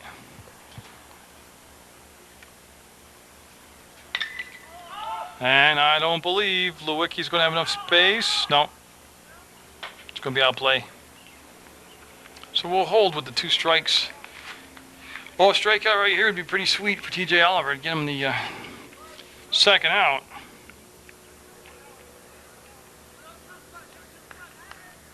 Without the runner moving along. That'll miss high. That'll push it to a 2-2 count now. As I'm just labeling my next tape here. There we go. See, now that was effective. That was a ball. But that's where you throw the curveball. Now it's a 2-2 count. That's where you throw the curveball. Now he's missed, but he's still in the 2-2 count. He's still okay with the count. See if he comes back with a fastball or a changeup. Came back-to-back breaking balls, missed badly with both, and he'll have a full count now. As Oliver trying to find his consistency here. Got him with the fastball. Now, I don't want to be overbearing and redundant, but all young pitchers, I think, just mess around with this breaking ball stuff, soft stuff, nibble stuff, junk stuff. Oliver could have made that quicker and easier by throwing the fastball more. It's Rizzo's spot, but it's not Rizzo, and that's fouled back. So Oliver trying to get out of the jam, preserve the lead. It'll be down to 1, though. As this is Brode coming up in this spot to bat. Okay. I'm not sure why they plugged him in here. But they did. Tying run sitting out at second base in the form of Cronin, number 25. Tell you what, that ball gets there in a hurry when he decides to throw his hard stuff. Missed high. 1-1 to count, 8-7 to score. Tri-County trying to not only tie it up, but take the lead here in the 8th, scheduled for 9. Oh, beautiful pitch. Paralyzing pitch, actually, just paralyzes the batter. You can go to PEGTV.com, click Video on Demand, or turn on Channel 15 itself. You watch all the local sports action. See Swan frame that. It was definitely a ball, but he's just so good behind the plate catching. So Oliver, looking in, wants to end the inning right here. Got him on the fastball. Yes, the fastball was effective. 8-7, Rutland with the lead. Mike Triller up in the bottom of the 8th as he'll face J.D. Jenkins for the first time today. Triller's been Triller. He's hit the ball well. He's scored. He's driven in a couple runs. Been rock solid in center field and looking to be a catalyst here in the 8th as Rutland needs an insurance run. Looking for some insurance runs. Jenkins works at a pretty quick pace between pitches. Actually kind of rushing, I thought, but he'll miss high and he goes 2 balls, no strikes. Getting Legion baseball action throughout the summer on PEGTV Channel 15 Sports. Proctor All-Star Tournament coming up. That's a strike as he was taken all the way, even with the 2-0 count he was. 2 balls, 1 strike. Nate Swan due up next, the catcher for Post 31. Fouled back in the screen, and we'll be all even out. 2 balls, 2 strikes. Got Sports Beat on Channel 15 you can watch. It's also on PEGTV.com. All kinds of good stuff going on. I just think, to me, I know Memorial Day officially kicks off the summer season, but to me, it's just more of a summer thing, July 4th. Ooh, the board had it at 2-2, but obviously it was a 3-2 count as he'll head down to first base, so he'll have the leadoff walk. Swan today with an RBI. Again, you catch 9 innings behind the plate on a hot day. You've done a day's work. Yeah, they're playing for the run. I like it. I like it a lot. Oh, see, to me that was a mistake. Triller might be gunned down at third. There's a throw, and he's going to be safe. And the ball will be backed up. Yes. Swan ends up at third. Now, the reason I think that was a mistake, when the ball was bunted, I just want to catch up in my book. The ball was bunted. It was fielded by the pitcher. Somebody hollered, turn 2. Well, first of all, he had a bad angle to second base on the throw, but it would have been a very close play anyways. In this situation, you want to try to defuse it by, wouldn't it be better to have a runner at second and 1 out instead of at first and second with nobody out? You should have gone for the shore out and played it very monotonous, very boring baseball. But they elected not to. Now they're in a jam. Aaron Bloomer up. He had a single his last time up. And that's going to help out Glens Falls. That will stay on the infield. McKinney will back up and make the grab. Boy, that is just what the doctor ordered. That or a strikeout. It's just what they needed. Why? Because nobody could advance on the play. They got the out. Nobody could advance. Now Lewicki up. He had a double and drove in a run, Lewicki did. Again, there's good wheels out there on the bases. For Post 31, 8-7, they have that 1-run lead. And that's going to increase now. That ball just rips through there, and they'll score the 1 run and hold up the base runner at third. They want to take themselves out of the big inning here. So Triller, now see that errant throw? Hurt him a lot because Triller scores, makes it 9-7. Lewicki with a 2-for-2 day, 2 RBIs, and he didn't even start the ball game.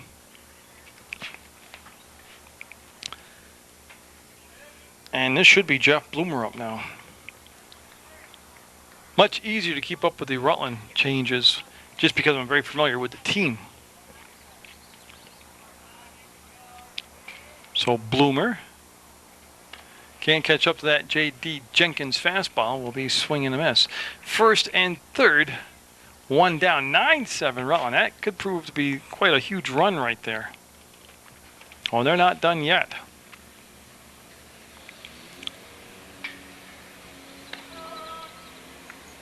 Yeah, and Lewicki wants him to make the play on him, to force the throw. There's what they wanted. That's going to score the run. That was a designed pickle play, a designed pick off, here I am, come and get me. And it worked to perfection. You got to execute. And by that, I mean, you know, if you're going to throw down, you got to throw down. He should have set himself and made the throw. He was trying to throw like a shortstop off balance. So that will make it 10-7 now. Rutland increasing the lead to 3. And Lewicki at second base. Bloomer looking to drive the ball, and he does, and it'll be caught. Lewicki will stay. He's got to come back. They're going to double him up. Yeah, they doubled him up. Well, they did what they wanted. They got some extra runs. We'll go into the 9th inning with a 10-7 post-31 lead. Osick in the 9th. Shows bunt, turns, and strike called. Now, I'm real tight on tape. I'm trying to do it on one tape, so I'm going to convert it to a disc. That'd be a one-shot deal. But I might not be able to, so you bear with me. Strike 2. If Oliver has a good inning, I can get through this. I'm just going to go to pause mode after each batter, that's all. TJ Oliver to Osick, and can't get him to chase that high pitch. Osick today has had a rough day at the plate. 1, 2, 3, 0 for 4, and he's hit into a double play. Came inside with the curveball, no good. 2-2 the count after being up 0-2. Rutland looking for the win to push the record to 10-1. Calls him out on strike 3. Turner. Whether or not it is, I don't know. But in any event, that pitch will miss for a ball.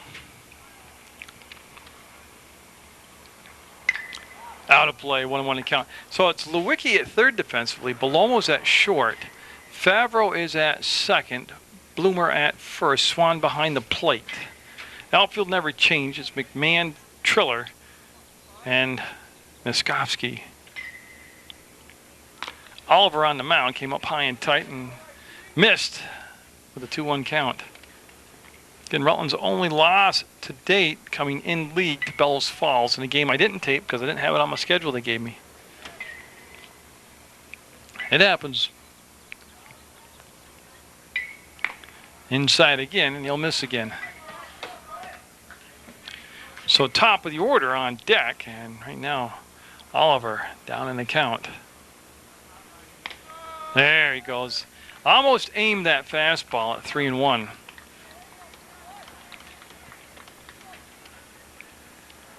Into the windup and popped up and looks to be playable. Lewicki backing up and on the edge of the outfield grass will make the grab for out number 2. Down to their final out is the Tri-County Eagles from Glens Falls. Now, top of the order, this could be Caruso. You know, he hasn't been in there defensively. I don't have any idea because they're not doing the PA system. I don't know who it is at the plate. Oh, you see that breaking ball just missed. You see whoever is batting, whoever it is, turn and glare, look at the umpire real quick because they thought, oh, no, that's going to be a strike. That's going to be out to Triller, and that's the ball game. Post 31 will rally from a 2-0 deficit, put on some hitting shoes, have a 10-7 win, and they'll get the win over Tri-County on Munger Vision. Get out there and support your Legion baseball action, and always support Munger Vision.